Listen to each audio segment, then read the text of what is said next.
Hey y'all, this is Moni. And this is Kat. Hey Kat. And this is the Fake Ass Book Club. Wait, can we both say it or no? Welcome back, everybody. It's your girl, Moni. And this is Kat. Hey, Kat. Hey, Moni.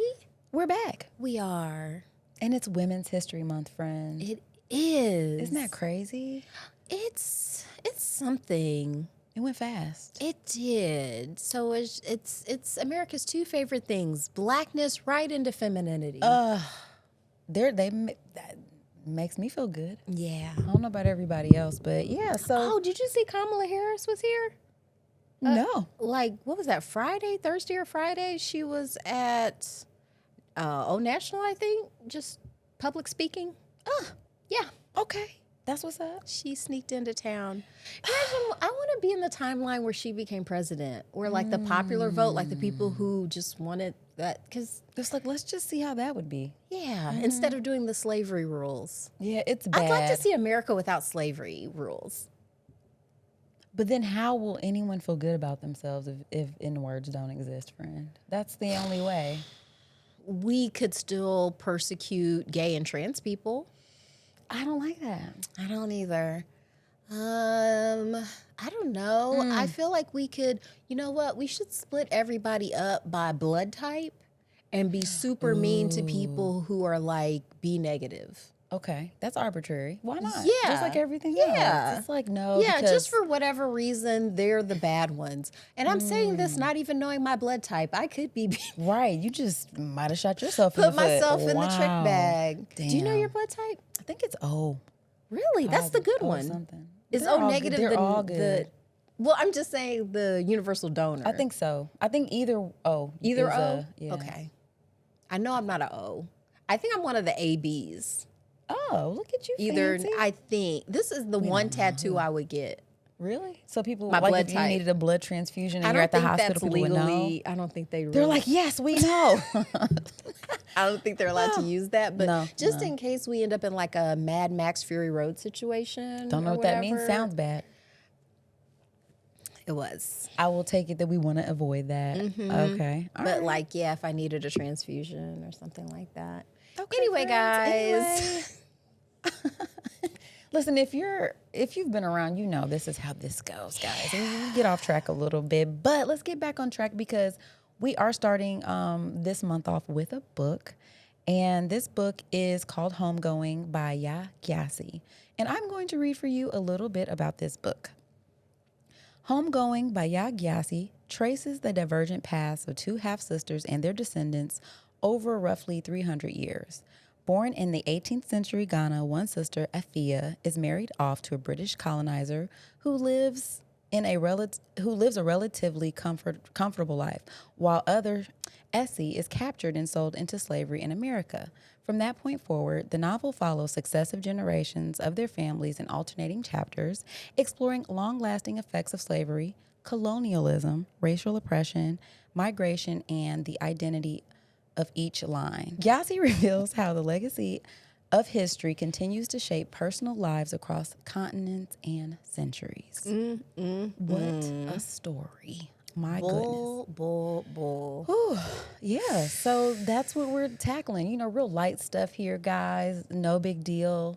You know, women and history are literally in this book, so Slavery was such a big deal. it really was. Like, it's amazing to me we don't talk about it more. We talk about it a lot. We do. So Not you're even welcome. as much as I think about it. Like, I really do think I spend so Girl, we much couldn't talk about all the things that you think about all the time.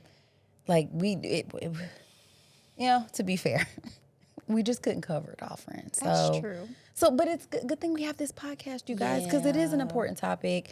And this was I thought this was a really great story. So I'm excited to get into it. And before we do, friends, we have to dedicate this episode. It's something we do every time. It's how we ground ourselves before we jump into this episode. So if you would join us in putting your hands over your hearts, everyone. So every episode, guys, we have to start off our dedication with deep gratitude and appreciation for our patrons. You guys are the best. We appreciate your continued support. We love and appreciate you all. Thank you so much. If you're not a patron, please feel free to pop over to Patreon/The Fat Podcast, where we have bonus content. And honestly, if you hit us up and tell us you want more, or you want to see something, we got you. So definitely pop over there to Patreon and support the show. And also, just another dedication. I'm just dedicating this to the ancestors. This has been a repeated sort of dedication over the years. But, reading stories like this just kind of make it like, wow, it really drives that through line of just the interconnectedness of our stories in those past. So just shout out to the ancestors, and also to just all the beautiful women. I mean, it's top of Women's History Month, man. To all of the loud, obnoxious women making history over time, shout out to you. We appreciate you. I'm the beneficiary of that, and so are all of we. What about you, friend? Yes, and I'm not gonna lie to you. I kind of forgot to put together a dedication. I did too. That was just improv. friend. That was fantastic. I'm actually just going to and your dedication for the ancestors and the future ancestors that we're doing this for. We are just and also side dedication, because there's some things that got me together this week and got me through it for the new season of Bridgerton. Okay, that's what's up. Shonda Rhimes, woman. She is a woman. Yeah, produced show. So yeah. And the series finale of Industry is tonight. So dedication over. So fun fact, Kat loves HBO's original series Industry. Moni did not find it entertaining, but it's season 4, and boy, oh boy, is it going to be a barn burner, and I am here for it. What I'll say is definitely entertaining, but not in a way that I felt like I wanted to continue watching it. I was like, this is like, I walked in on a really, I don't know, like on your parents hunching or something. It's like, ew. I'm good. I don't need to, I don't like anybody, and I like my parents, but it's just like, I don't need to, this is not for me. Well, and much Based like on season I 1. said during the live, even Bridgerton could use a PG cut. Because, I don't necessarily always need all that. And I would like to be able to, watch it with my daughter without having to, let's fast forward through this part. Right. It's because generally we love it's just eye candy. And you know what I did think about, though, while I was watching Bridgerton? I don't. It ties into the book a little bit. Oh, sure. Because the book starts off in, the late 1700s, and that's when Bridgerton takes place. Wow. To think that was happening at the same time is crazy. Yeah. So when people are always like, "Ooh, the royal family," they were just human traffickers and drug traffickers. Yeah. They were overseeing all of this stuff. Yeah, it wasn't as pretty as Bridgerton. Even my daughter pointed out, she was like, "Man, they make England seem like it's all bright and nice and clean." Right. It's like they were disgusting. It was very gray. Yeah. So, but yeah, and even the Lady Danbury, because she's Ghanan, and she's trying to in this season get back to her ancestral home. Good for her. Yeah, and do all that. So yeah, Thanks, it was kind of Shonda. interesting how, of course, we're on watching Bridgerton and we're cheering for these people, but I'm like, these people were really not the good guys. We wouldn't have been cheering for them in real life. Not in real life, because even in this story, they're trying to make a way for. It's like, oh, well, you couldn't possibly marry a commoner. It's like, man, you ain't your stinking ass is just as Steve Jobs smelling. Right. You're just so much better because you got all this money and you're pimping super hard. You know what I mean? It's like, oh, we're drinking tea, so it's nice. No, there was nothing nice about this and how this wealth was being built up. Right. It was, and of course they don't touch on that in the story. But yeah, there again, the interconnectedness of just these stories from the past and how they sort of, you see the through line into today. Yeah. So let's get into it, friend. Sure. A little bit about this book. So, Homegoing was written by Yaa Gyasi. It's historical fiction, and if you're actually reading the book, it was about 320 pages. The audiobook, dang, I'm gonna tell you right now, 13 hours. It was long because your girl had to finish the last 2 chapters. Double time to get it done today.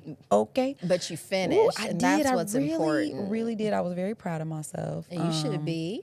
And let me give you the exact. It was Yeah, 13 hours and 11 minutes, y'all. So it took me, but it was good. It was good. Very, very good. And this is my second time reading it. And that's what you said. So I think I originally read it when it came out because I think she did an interview on NPR and was talking about it. And I'm like, this sounds intriguing. So I can't remember if I sat and read it or actually got the audiobook. Knowing me, it was probably the audiobook. I had 2 kids at the time, so I'm pretty sure. Well, I still have 2 kids. I'm about to say, how many you got right now?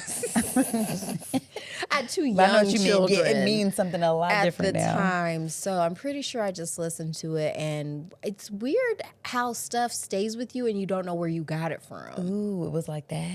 There's a couple things where I was like, oh yeah, is that where I got my catchphrase? Oh shit. Okay. All right. Probably there were some bars in here. For sure. There was bars on bars on bars. I think you should let the people know about the author because again, this was like a beautifully written book. So give people a little taste of our author. All right. If that sounded crazy, I'm sorry. I don't know. You know, I'll say stuff and then people be like, you said taste can make it. everything. You know what I'm saying? Stop being childish. Go ahead and read about Don't be her. gross. Don't be nasty. Yaa Gyasi is a Ghanaian-American novelist. Her work, most notably her 2016 debut novel Homegoing and her 2020 novel Transcendent Kingdom, features themes of lineage, generational trauma, and Black and African identities. She was born in Ghana. She's 37. She went to Stanford and the University of Iowa, and she's won a bunch of writing awards, such as the Penn Hemingway Award, the Audie Award for Literary Fiction and Classics, and the American Book Award. Ooh, let's go, yeah. Yeah. Yeah. So I didn't know about the Transcendent Kingdom. I'm probably gonna read that. Oh man, it was. Yeah. I mean, we're not rating the book, but just so you know, up top, we enjoyed. Yeah, this isn't one of the books we're gonna be like. So if you hate when we just both love it and just like, oh my god, it was so good. I'm sorry. This is how I feel. It was a good book. All right. Gorgeous. Yes, very gorgeous. So this is a hard book, I think, to do a beat by beat, but I do think it's. I actually found a way to do it. Okay. I knew you would. Because what something told me, I was like, I just Googled homegoing family tree. Okay. And I feel like going through the family tree will help us just go through the story. Okay, because hitting a plot, and I'm just gonna go parallel because we're doing parallel storytelling, which is one of my favorites.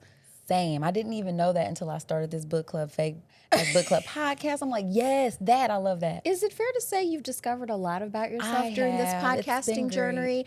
I know this has been a journey of discovery for myself and you. I feel like I've learned more about you as well. If it hadn't been for so, thank you, books. It's very true. Same. And mess. Samesies. Yes. Yes, indeed. Okay, so we don't get the name origin like when we first start reading it, but our catalyst for our story is Mame. And the original mother of both family lines, an enslaved Asante woman. And so she had 2 daughters, Effia and Essie. And so Effia got the more privileged sort of life, whereas Essie, she ended up becoming a slave herself and sold into slavery. But you could also make the case that Effia was just a slave in a gilded cage. Definitely. Okay. She was sold, or she was married off to some British soldier away from her family and everything. So I consider child marriage a form of human trafficking. I know, like, traditionally, like, it's just, making a lot of people mad right now with that one. That's their culture. I mean, exactly.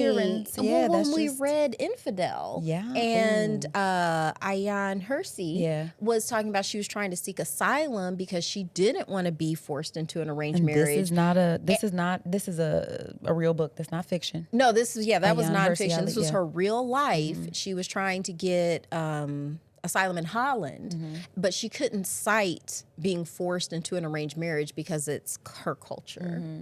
And it's like, don't love that.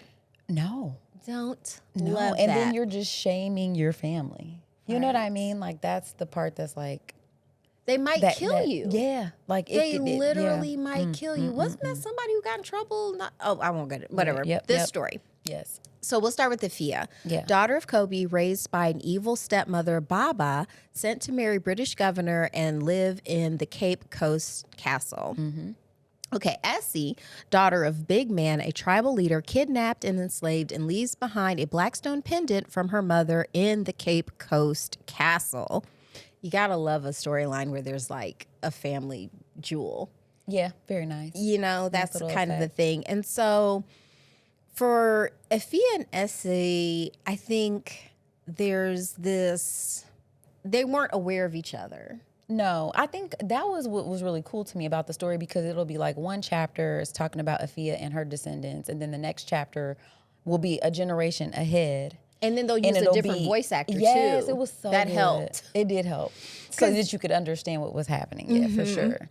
So it's going back and forth, and so then you would get Essie. So you have both of these women in this castle, but at different capacities. You have one who married a British soldier, and then you have the one sister who was sent to marry a big man or a tribal leader in her village, but they get captured and sold, and so now she's in the basement, in the dungeon, basically. You know, which Effia she's aware of this thing happening, but she's just like, it's something that you try to push down, and you just, I mean, Because when she protested about it, her British husband was like, "What you gonna do? Go back to your village?" Like I that part. was You're a like, prisoner here he now. was like, "Yeah." He's wanna like, go- "You think that's gonna be better for you?" And she was like, "Ooh, probably not. probably not. Guess I'll stay here. I guess I'm here now and just gonna try to." Because I think, books have themes and motifs, and I feel like a big theme of this book was hell. Because fire was a big theme. And the way they were describing this dungeon in the castle, it sounded like hell to me. Agreed. Okay. Agreed. So, and Effia was also, you get the feeling that Mame was probably super beautiful since she was like she was also a slave herself and got knocked up. So, and Effia, her like title in the village was Effia the Beauty. Yeah. So, oh man, there were so many parallels with Bridgerton, that evil stepmother thing. Okay, fine. So Effia gives birth to Quay. After, because it was so weird to me that the British dude wanted a baby. He was like, "I want to have children with you, Effia," even though I got my own kids back in London or whatever. Because they wouldn't call the African women their wives; they were wenches. Yeah, that's which is always festive. fun. Very nice. And it's funny because, like I said, like that was the same language George Washington used when talking about his slave gals. Oh. Yeah, because he called Ona Judge an ungrateful wench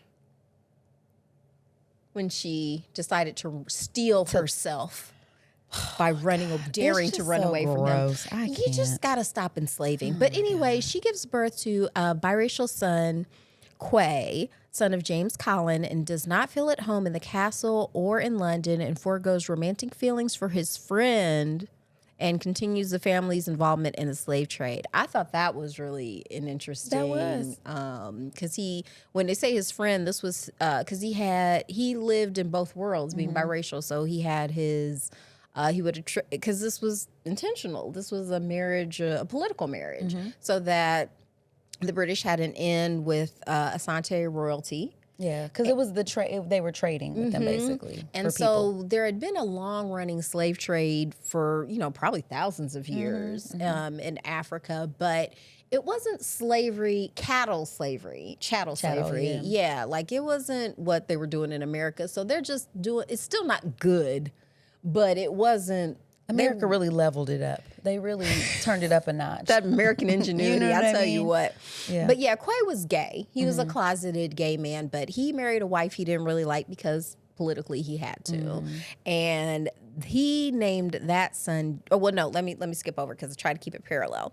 So Quay's parallel was Essie's daughter, Ness, born out of the crepe by Essie the crepe of Essie by British soldiers. So she was captured at the castle, so she doesn't really know who her child's father was. She spends years on a southern plantation she calls hell and is eventually brutally whipped for trying to escape with her husband, Sam, and son, Kojo. That one was so rough. messed up. That one was real messed up. That was rough. But yeah, they just called it hell. And she was like, yep. And the devil's skin was red with a stalk of white hair. Well, and what was so sad too was like when she got there, they were like, "Oh, she's so beautiful and stuff. Let's put her in the house." And they were like, "You don't put her in the house." And then they had her change into the house girl outfit, and I guess they saw like part of her skin out, and it was like she got beat so bad. And of course, they describe it in the book, but that they were like, "Yep, put her in the potato sack, put her back out there in the fields. Not gonna We ain't be gonna be able to do it. it. It's too much." Ugh. Yeah, real bad. Yeah. So that leads us back. We're going back to Africa now. And James, the son of kidnapped daughter of the Asante king, Nana Yaa, abandons his family's participation in the slave trade after falling in love and leaves this village to become an unlucky yet content farmer. Mm-hmm. And when I read this book the first time, I didn't really... I didn't make the connection that, oh, yeah, of course he'd be a bad farmer. He wasn't raised to be a farmer. Not at all. He didn't know how to do it, so of course he was bad at it. But he would still rather be a poor farmer than be part of the pimping game. Yeah, he was like, I ain't doing that, bro. And good for him. Yeah, because you see, he was so close to it that he saw what it really was. You know what I mean? So, yeah. And at first he was kind of going for it until his wife is like, hey... Or the woman who would become his wife wouldn't shake his hand when he met her because she was like, "Nah, I don't shake hands with slavers." He was like, and he was I'm not slaving. I'm just. He's like, I you just slaving, it's dude. like, yeah. And he was like, "Well, I'll tell you what, I'm a give it all up for you, girl." Yeah, I'm gonna come and back and get you. And it looks like they had a beautiful life. Okay, so that takes us to his counterpart, Kojo. Who escaped to freedom in Maryland as a baby and living with his wife and children, content with his life working on boats until his pregnant wife is kidnapped and sold into slavery. This one was tough for me, too.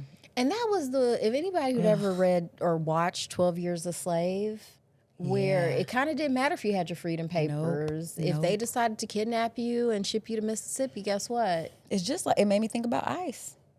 I mean, you got people born here, have their air quotes papers or whatever, and it does not matter. You know what I'm saying? They still snatching people up and throwing them wherever. It's like, it's such an American, it's a trademark American move at this point. I was actually singing in my head, America. America, F yeah. Well, I was singing from 30 Rock. Jenna Maroney did a America pageant, and she was like, I said America. Ew.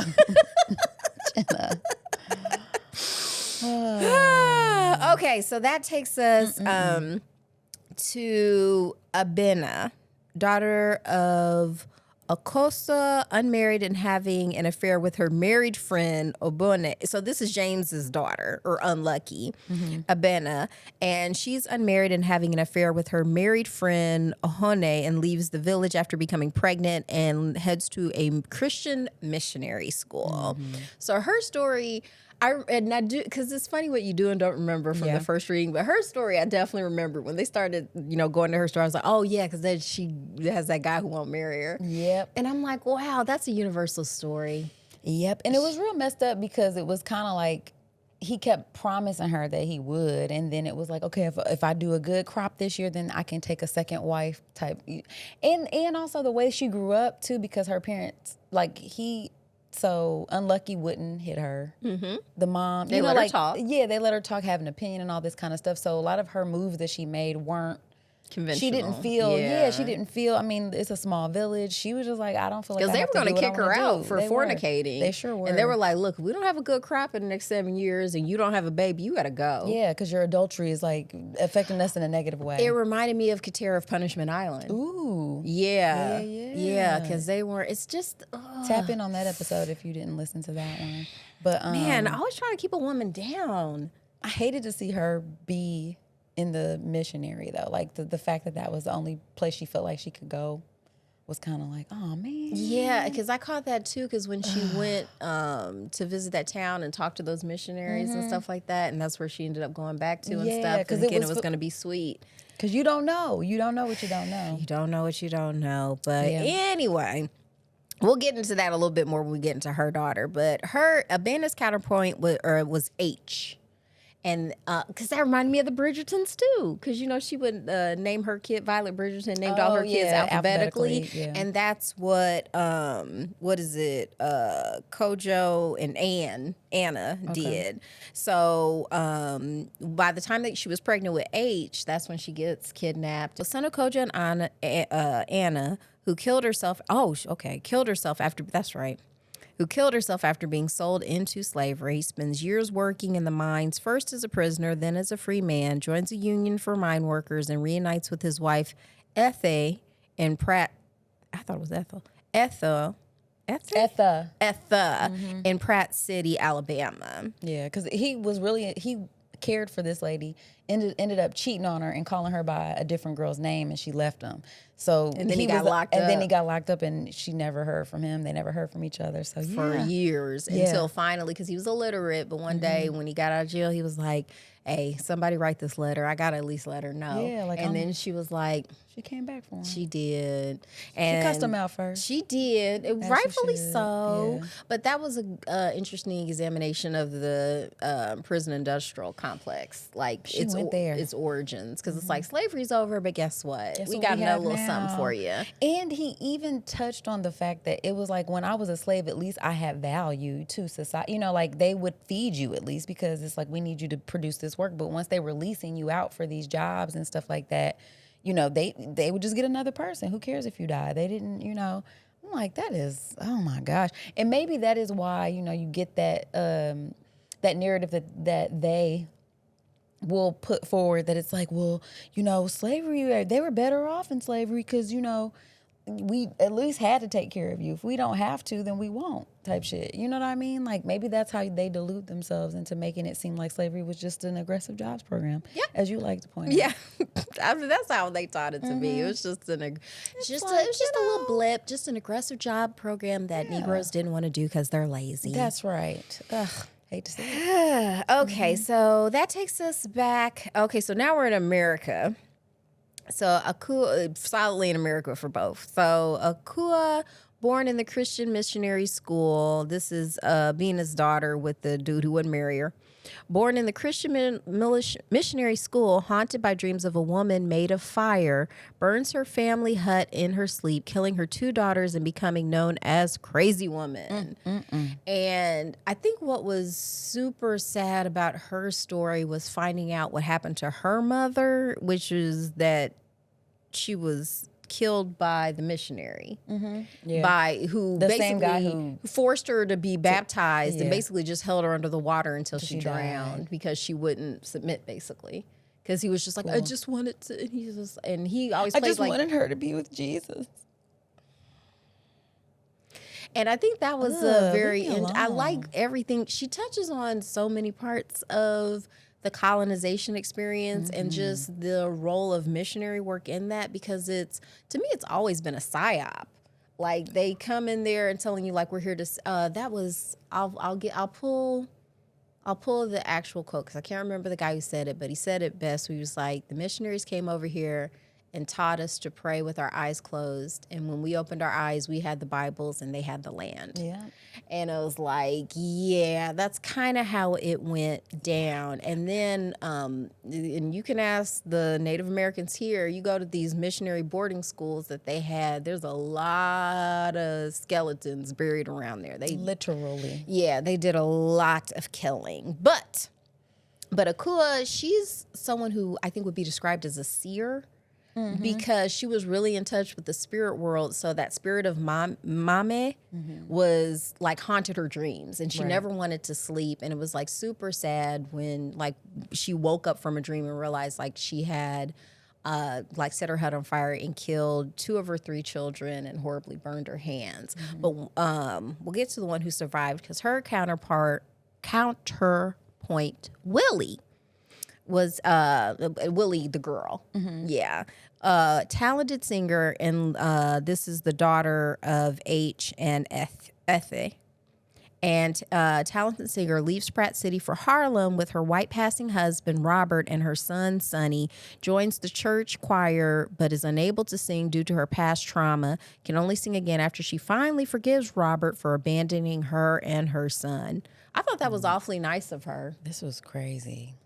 Because I would have at least wanted some money. You a white man now, you making money. You could have sent something over here. And you get to be a man on the other side too. So your wife don't get to question you about where you're sending this extra money at. You know what I'm saying? So you could just be like, you could have just been like, oh, I just have such a heart for the Negroes. You could have. No, I wouldn't even have said that. It wouldn't have been none of her goddamn business where I was sending my money. Woman, shit. But you go in there and make me a sandwich. Shit. That's when what I would have been When she talks on. about that scene, I mean, good for her. I don't think I would have been as chill. Yeah, I was trying to understand that because basically, you know, he figures out that they figure out that he can't really get work, and people are mouths agape when it's like they show up together because she's visibly black and then he seems white, right? Because he's got the light eyes, the hair and whatever. So he clocks it pretty quickly because his hair is short. You know, he puts on the Very clothes, Great Gatsby. Very Great Gatsby. And he's able to get work and stuff like that. And, you know, eventually, I feel like after his wife was sexually assaulted in front of him and he couldn't do anything about it, and he just left after that. Like that was just like, he was like, I'll leave tonight. And she was like, you left a long time ago. Yeah. So that part was, oof. It was, oh man, that was heart-wrenching. Sorry, last Bridgerton reference. So Lies.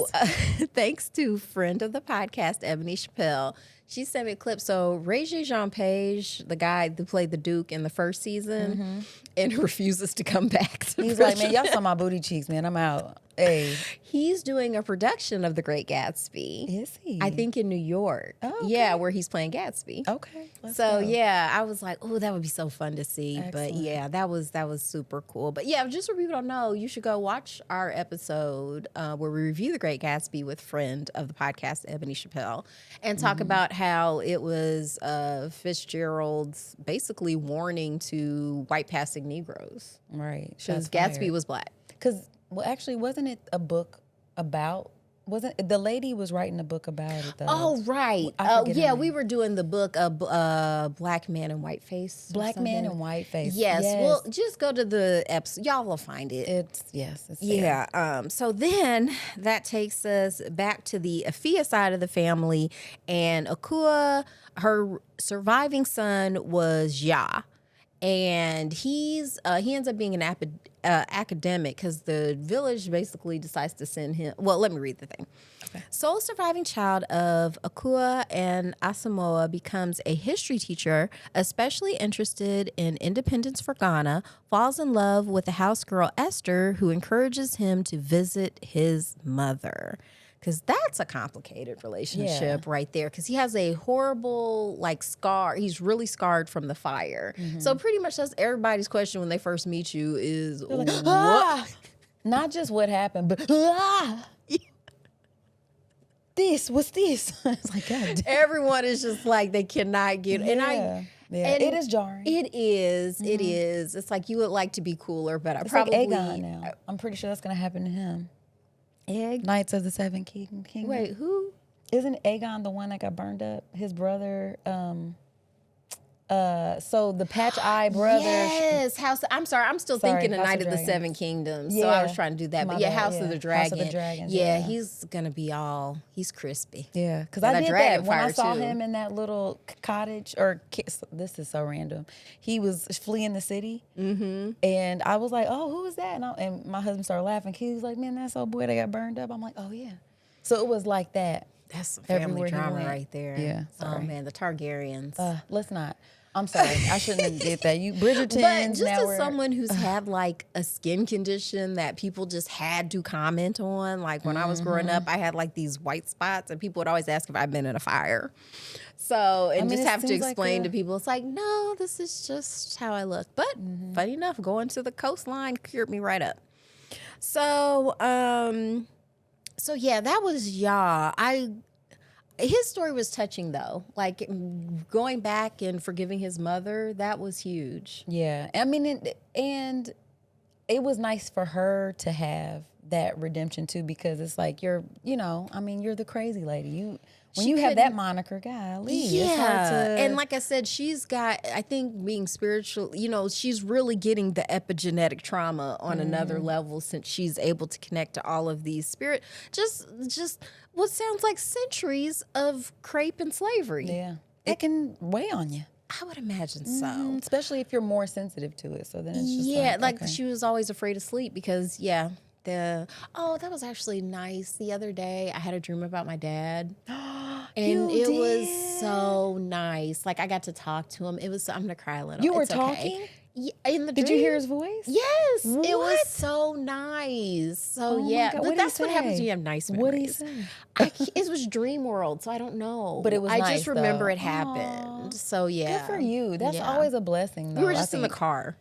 But it's so nice when you get to see your people in your dreams, though. And it's Yes. so real because the feeling of it, like, is like, dang, it fills you with like the warmness and stuff. And just side note, I don't know if this is just because I'm so emotionally constipated that like or that I don't always remember my dreams. That I always think to myself, dang, I want to talk to my big mom. Like I want to, like there's people who I wish would come see me, and maybe they supposed have. to put a glass of water under your bed. Really? Maybe If I'll you try want that. to do that. Maybe I will. Anywho, That's what they but it's say. beautiful when you but can. yeah, and that's why I'm one of those people who love to go to sleep. I do too. You know, some people fight sleep. I love it. No, it's But one of my let's faves. finish up because we're almost there. Okay. So Carson, aka Sonny, son of Willie and Robert, works in the NAACP and participates in protests against segregation, becomes addicted to heroin, though he decides to get clean after learning the truth about his father. It's funny about how Weird. that Leads to drug use. Huh, interesting. Yeah. Yep. Because I'm sorry. I need to go back to Robert a little bit because I feel like he got off so easy. And Robert is the white passing Yeah. guy that was married to Willie. yes. Because she makes the observation that he's soft, like the Robert is, you know, because He wasn't like her dad. H was like that was two shovels. I mean, not only a physically large man, but just a presence and just, died of black lung, being in the coal Yeah. mines and stuff like And that. grew But she up was like, I know parentless he's not on Yes, a plantation. He was yes. someone who could take it. Not everybody can take it. And the thing is like that's messed up that the big black dude, you know what I'm saying, has to be the one to take it. You know what I'm saying? Like, but that's just what it was for him. So her seeing that as her example of what a man is, she didn't see that in particular in him, but But still she loved him. They were anyway. like Yeah. childhood sweethearts. They were. It was And sweet. because they said everyone said their names in one breath, like Right. Robert and Willie. And it's just so sad that his love was about as strong as his constitution. Because it's like, once again, I've never had the option of passing. So I don't know, but But so like that made me think though about that whole conversation. Like I think there are certain black folks who are more I get it. Go ahead. You know what I mean? Cause cause she was saying, and maybe because, she sang so beautifully and she had that gift of song, but every club she went to try to sing, they were putting the brown paper bag up to her bitch, They're you're too dark. nah. And she was just like, It's if I you could can borrow, sweep up though. if I could borrow this man's skin and step in here and do the thing that I know run this is world. you know what I mean? And so maybe part of her felt like, damn, he gets to go out and just be him. He gets to be himself in the world. I'm not saying that would be enough for me, but I was trying to understand why she would, how she could get to that. Because my whole so I don't thing know if is that was it. you are joining sides with the group that's openly oppressing us. Those are the options. Why, I know. That's the option that America gives you. So keep going. And I'm just saying. to abandon your child. It's one thing to abandon your spouse. I've abandoned spouses. Or your culture, But or your background, or your whole child? lives. Yeah, girl. Your child. That to happens. look in your eyes and be like, sorry, nigga. Yeah, And just gotta go. bounce. Tip of the hat. And I mean, I know it happens all over the world for all kinds of reasons, yes. but damn. And just to know what kind of cold world you're leaving them in, you know exactly this is why you're leaving. This shit's hard. Instead of just when we read Passing, the main character, I can't remember her name, but she would just occasionally pass. She still lived in Harlem, had a black family, but she was like, when I go shopping, maybe I don't make a big deal about being black. So I can actually try the hat on. You know? So I can sit down and have a glass of tea. But whatever, that's It's I just really feel like Robert could have sent some dollars every once in a while because Willie was struggling. yeah. And then she ended up having another guy, I forget his name though, that kind of was like a dad too. He was more of an artist and stuff. He was a deadbeat, though. That's how he got the nickname from Carson to Sonny, kind of that in basketball, because he would call him Sonny. Yeah, and that's where he got his just kinda half like that. sister Josephine and stuff like that. Yes. So. Oh, that was one of those situations too, Cold where it's world. like, yeah, it is a very cold world. But that takes us to our final two characters, Marjorie and Marcus. And Marjorie, who I think is kind of a stand-in for our author, Okay. and she's the daughter of Yaa and Esther, now living in Alabama. Talented writer, feels a connection with her grandmother, Akua, and to Ghana. And Marcus, the son of Sonny and Amani, and goes to Stanford to study the convict leasing system that imprisoned his great-grandfather, H.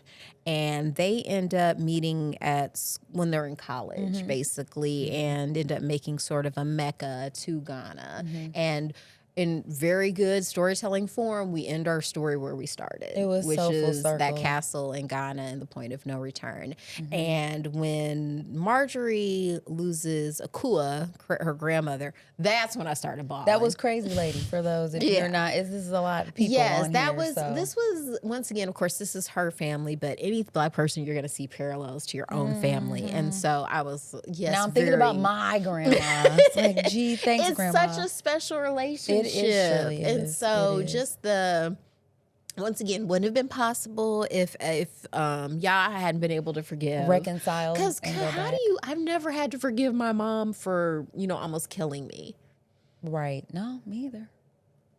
Nope, not that I can remember. See, No. I think people are capable of such great forgiveness. Well, and I liked that Yaa was like having the conversation that the only time he had ever really heard that word was from white missionaries. And he was like, he thought when he was younger, he was like, I thought this was a word that people would make up, like white people made up. He was like, it wasn't until he like faced his mom and really realized like forgiveness is, well, for one, is for you, but also just it's something that happens after the fact. You know what I mean? And maybe there is some value in that. It's a little easier, I think, to forgive her because it wasn't intentional.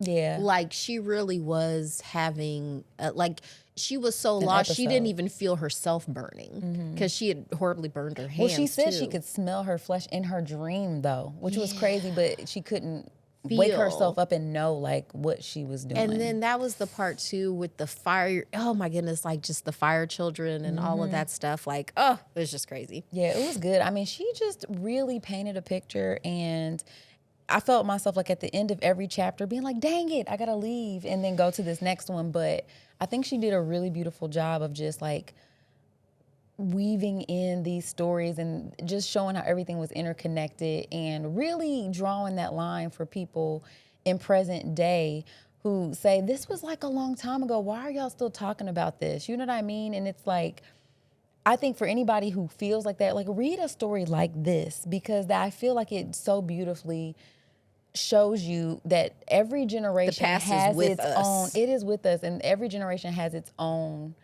like you have that muscle memory from that trauma that gets passed down.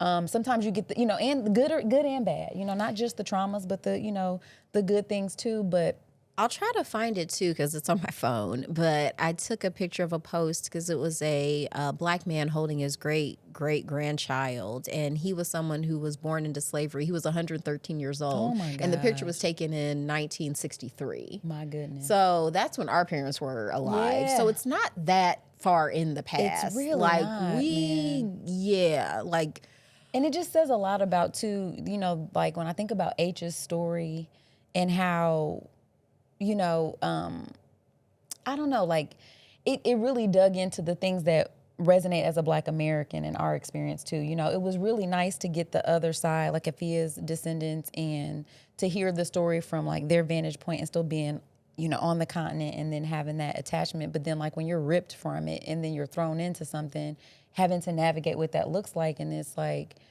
yeah, I mean, we get into the drug use too, because this actually made me think about by the time we got into the Harlem Renaissance era, which is when Willie and what was the husband's name who wasn't shit, who left her to be white? Robert's ass. Bob. You probably wouldn't change it to Bob. Oh my God, Bob's ass. I thought about the fact that her son, was ended up being addicted to drugs, and how like that overlaps with the story from, oh my gosh, Dapper Dan. Like how he remembered that his story, oh my God. His story took me out too, because he's remembering Harlem, but he remembers like when they were like, or his family, I don't remember if it was him remembering. Let me not make that man way older than he is. But it was like, he remembered the Harlem, or hearing about the Harlem before there were like cars. He was like the buggies and stuff before the roads were paved and all that. And then coming up during the Harlem Renaissance, and the synonymous relationship between like creating art in that space. Because remember, it was the Great Depression era. So like you have this terrible thing happening, but then you also have all this art and creativity. But a lot of it really came from the fact that like, we're like 12 minutes away from having been enslaved. And a lot of those people were dealing with that and didn't have the social, like there was no really social outlet other than your art, which was the blues or singing music to express yourself. So all of the beauty that came out of that, on the other hand of that, was a lot of drug abuse and a lot of addiction and things like that, and how those things go hand in hand. So it was just like, wow. It really made you think about a lot of the art that you consume and how like the overlap exists there as well. And it wasn't super heavy, but just the economics of it all, like the fact that this is an intercontinental trade, especially too, because when you think about the heroin epidemic, it's like there are no poppy fields in Harlem. No. You know what I mean? That had to get here some kind of way. Yeah. So just the fact that a lot of the things that are thrown at us, it's just not because, Black people are just so prone to. I love that, because that conversation that Sonny had with his mom, when, she was like, I know you're here for money. Because basically, he ends up meeting this woman who was a really beautiful singer and stuff, but come to find out she was an addict, and that was his into being an addict. And his mom was this church lady. Because of course, and that was something that resonated too, like the feeling of like having this great talent that she really couldn't tap into at first, but she was able to finally sing, and it happened at church because she was a beautiful jazz singer. But from that point forward, she only sang in church. I know that is so many Black women's ministry when it comes to them feeling like, I'm sharing my talent specifically for the Lord. Like I can't be singing in the jazz clubs and all this kind of stuff. So she was coming from that standpoint, but she basically has this conversation where she finally tells him about her dad, about his father and stuff like that. And that in the combination of her just, like us wanting to divorce ourselves from our own pain sometimes, we don't realize how we're blocking the people coming after us, like how that affects them. I don't think that she thought by keeping that information from him that it could lead to that. You know what I'm saying? And how his healing directly came from getting that information, and how like sharing that information, sharing that trauma, being open. And got him to finally be a father, because he was also a deadbeat dad to like 3 other children before he even ended up having Marcus. Right, yes. Which was, and was telling her not to give the mamas money. I was like, nigga, if you're not giving them money, like, I was very upset about that. Just because you ain't shit. I didn't like that at all. But I think the way that she put it to him was like, you're acting like this is happening in a vacuum. Because she was basically like, there's all different kinds of slavery. You know what I'm saying? So she went back and was talking about like how, her family, but also like, now like you're enslaving yourself with this, So it was just, of course she put it way more beautifully than I'm able to say it, but it was just like, oh my gosh. She's such a good writer. She's so good at her job. Because I'm right there. I'm like right there. I'm feeling what they're feeling. One of my catchphrases is your body belongs to you. And one of the characters in the book, I can't remember exactly who said it, but it was during like the Africa part when they're in Ashanti land. Because who was it? Oh, I think it was Essie. Who, because it was Big Man, because he had kidnapped another slave girl and she got word to her people. Dove, right. And Essie I felt think bad for her. Essie's, like one of, I don't know, somebody said something because he didn't want to look weak. You know what I mean? And one of the women said, let me see if I can find, I had a quote, "Strength is knowing everyone belongs to themselves." And that hit hard too. I heard that too and thought, That is such a hard one for people, though. Apparently. Because that's why I always end off with your body belongs to you, because we belong to ourselves. And so what we give ourselves to, what we give our work to, just like that's why I think James was one of the braver characters, because he ended up faking his own death. That's what ends up happening, like how he was able to get away. James. I'm tripping. I'm up here. James was on Effia's side. So that was Effia's that was Quay's son. Okay. Yeah, Quay's son with his wife he hated. Okay. They hated each other's guts. Yeah, they did. That was really sad. And so James, that's probably what James was like, I don't want to live like this. Just because we're rich and sell people, that's not worth, But then it was interesting to see his daughter be like, damn, we just poor and shit, though. You know He's like, there's got to be something better than this. She's like, I demand you take me somewhere else. Yeah. So... It was, but I do feel like James was, or unlucky, that takes a lot to be like, nah, I'm really gonna like reinvent myself and like have this life that I've never seen any blueprint for, and really believe that it's gotta be better than this because I belong to myself. And also with Quay, because that broke my heart. Like reading that story about him just wanting to be with his childhood friend. Was it Kobe? Kojo. And to me, I was like, it was kind of like heated rivorry. I don't know what that is. That is a very popular gay hockey show on HBO. So no wonder I know nothing of it. It's popular. That's like... But yeah, it has these super intense homoerotic scenes. And that's been sort of what it's known for. But it's also like, I guess, a whole genre of literature, like gay hockey, I guess. Like actual hockey? Because I think it's based on like a book. Maybe that's based on a book too. But like the sport hockey? Yeah. Okay. Yeah. People are into it. All right. And I'm like, good for them. Oh, yeah, I guess like I put that real big, like big motif of the book was water and fire. Because you're on the Gold Coast. You know, the way she describes the way things look, smell, and taste, it was just very tangible. It was so good, you guys. It was just absolutely beautiful. You did it, friend. Good job. Did. We what did a nice it. flow chart. Yeah. Flow charts are the best. I love informatics. You guys. It's so helpful. It was visualizing information is very helpful in this world of being constantly inundated with information. I agree. So what are some of the themes that really, I mean, obviously Ancient Niggas resonated with you, you know, Robert pissed you off. But was there one story in particular that like, I don't want to say was your favorite, but that just hit you like, oh my gosh, like that's the story that really lingers in my soul? It wasn't any one story, but I think similar, because I keep comparing this to Roots. Oh, yeah. So I remember when I originally read and reread Roots, I would a lot of times just stop reading after Kunta got kidnapped. My favorite parts were when he was in his village, like the African parts. So I think just because as Americans, we're so uneducated about any country other than Britain and America. Right. You know, like learning about other cultures and their customs and how they do stuff, like to me, that was very enriching. Excellent. I agree. I think that was pretty cool because even like there was a part where there was a goal, like at the highest points of tension between the trades. So because what ends up happening, like what you see too for the business of, you know, slavery or whatever.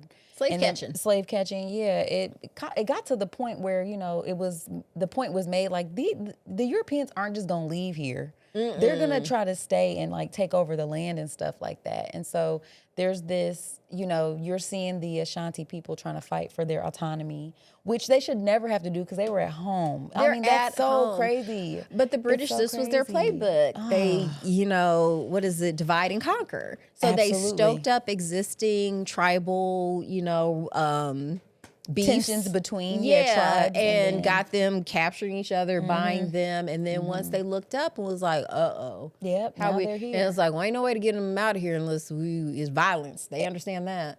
And they tried, but it didn't work. They still were there. You know what I mean? So it was just... Well, they ultimately won, though. They ultimately, yes. Ultimately. It took a while, though. And then they stole a lot of stuff, too.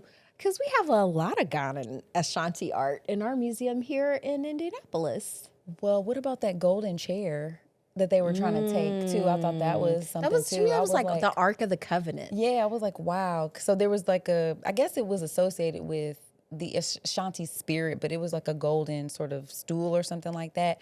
And they were like, the only way, I forget what the trade-off was, but it was like, you have to give us the stool in order for this other thing to happen. And they were like, hell no. No. How about you just Like, raise we're not up? doing that, man. Like, no. Yeah. And it's like, And they're still reeling. I think the author's trying to tell us, like, they're still reeling from this. Like, there's no way to. And if there had been, I think this is, I'm going to invoke Alice Walker here. Or actually, can we take a break? Because we're in deep. sure. Okay, let's take a break, and I'm going to tell you how this ties into Alice Walker. Okay, bye. Be right back. Be right back.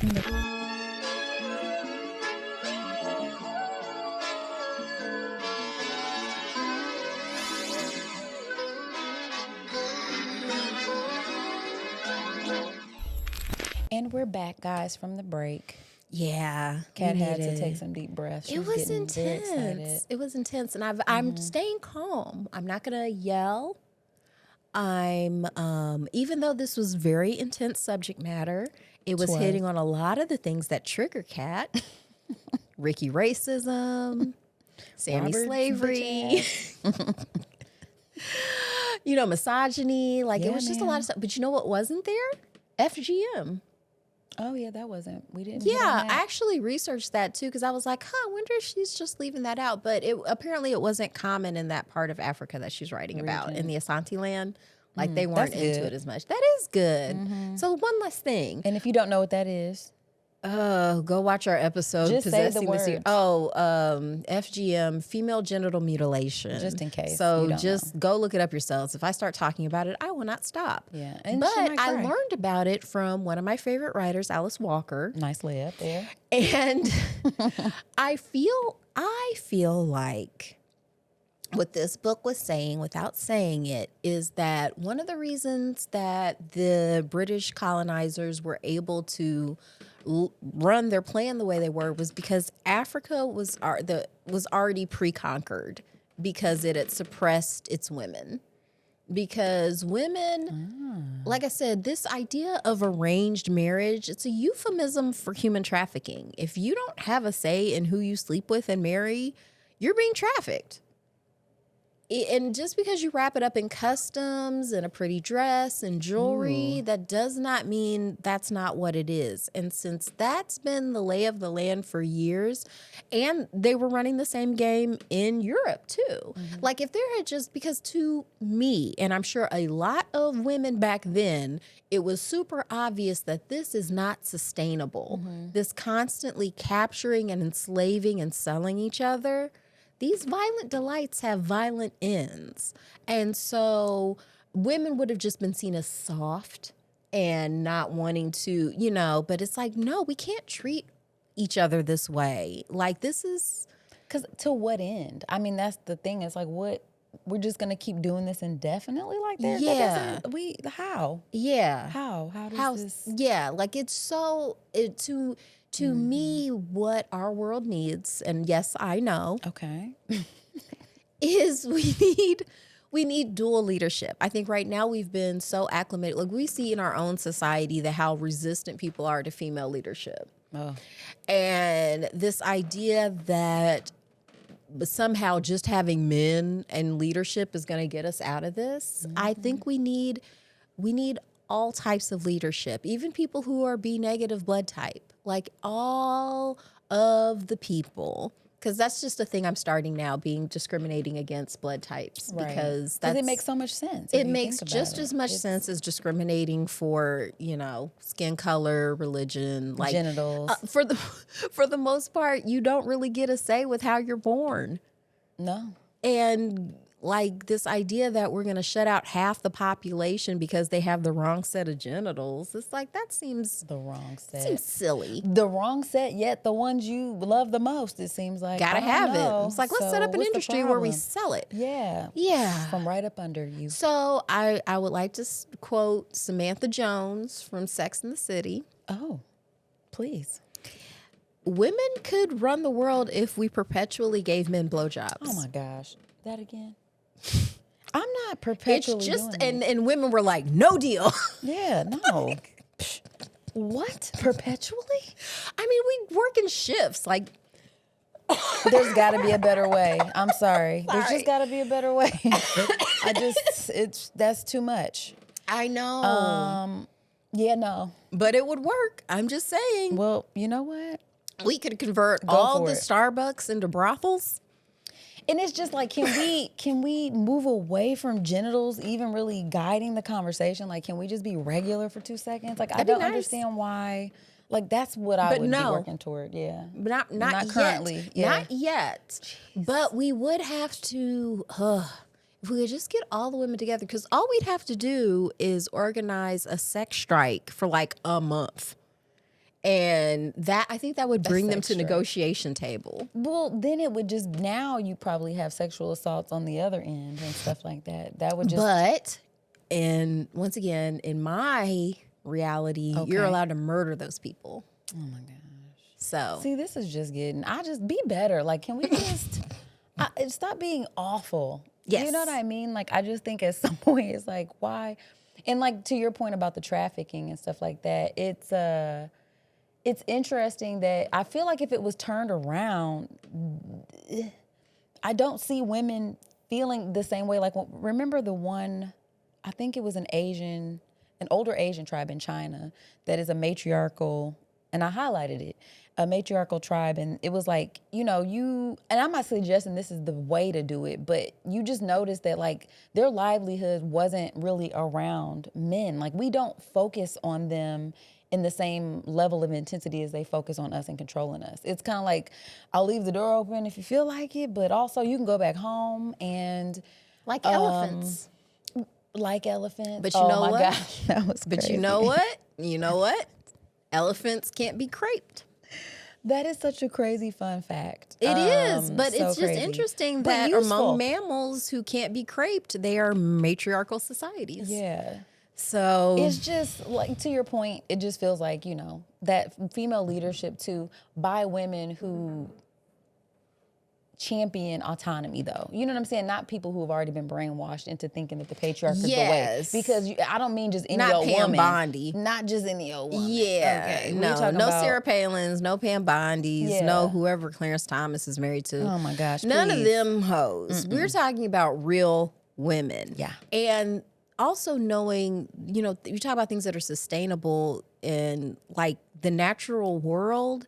Like, women are supposed to be in charge of who gets born. Like, men have flipped this game so that they're in charge of it and who gets to marry who and who gets born. It's not supposed to be like that. Like, it's totally up to women. Like, that's every species on the planet. The females decide who gets to reproduce and who gets to be born. So we need to get back to that. Agreed. I think it did used to be like that, but it was before we started writing stuff down. Perhaps. It's just, you hate to see it. Because we used to have female guys. That was the other thing, too, just about how hard the British went in on African spiritual practices and how much we've internalized, like like these human traffickers have a lock on spirituality. And morality and uprightness. It's like what? Give me a break. I don't know about all that. The same person telling me I'm wicked killed my mom, telling me I needed to repent. Bitch, you need to. There's a lot of projection happening here about, I think.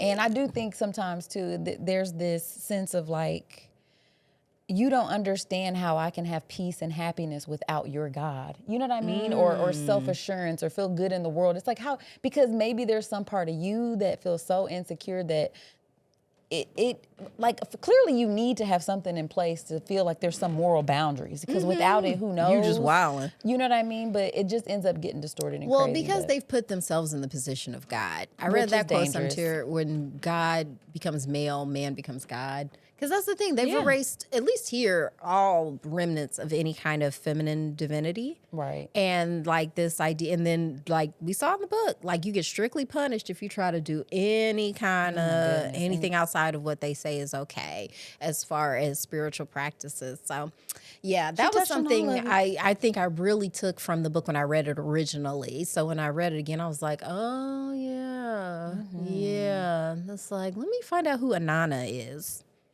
Google it.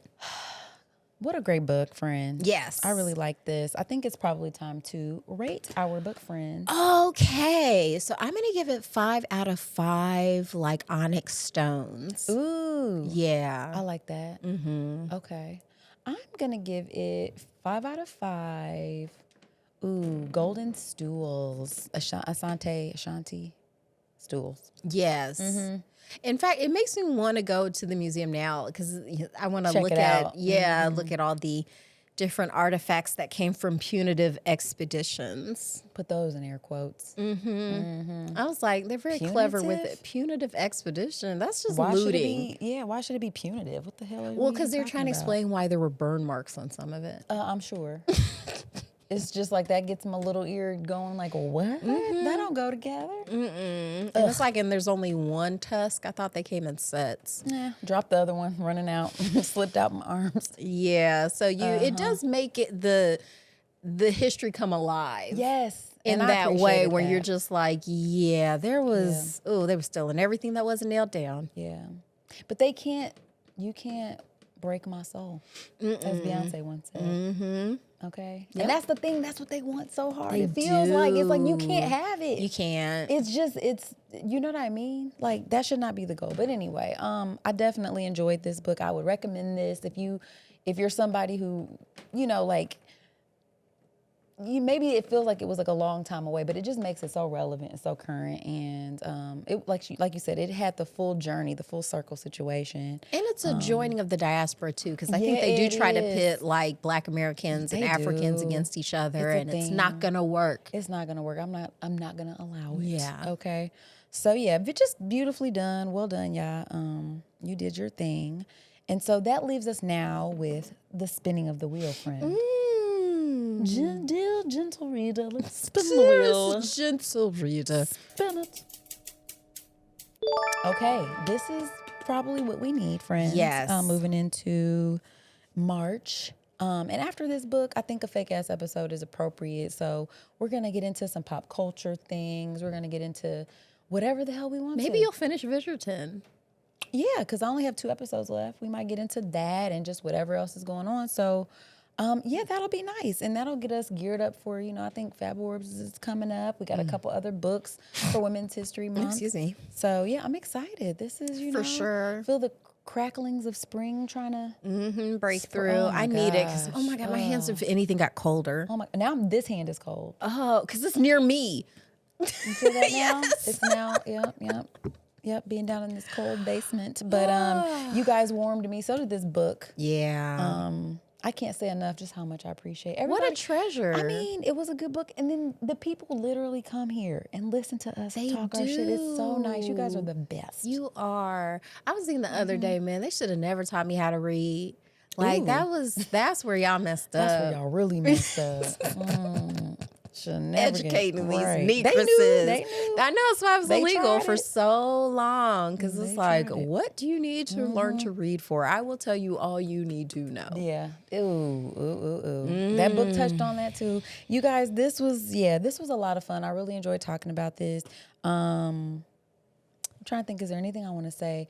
You guys, tap into the things you love, okay? Do what you love what you do. And your body belongs to you. Yeah, it's facts. So guys, with that, we're out of here. Until next week. Peace. Before we go, we must give thanks to Urban Nerd for providing our music, and legal services were handled by Trezanae M. Atkins. If you like what you heard, please feel free to join us every Wednesday for another fake-ass book club. Cheers. Thank you guys for listening. You can check us out at thefabpodcast.com.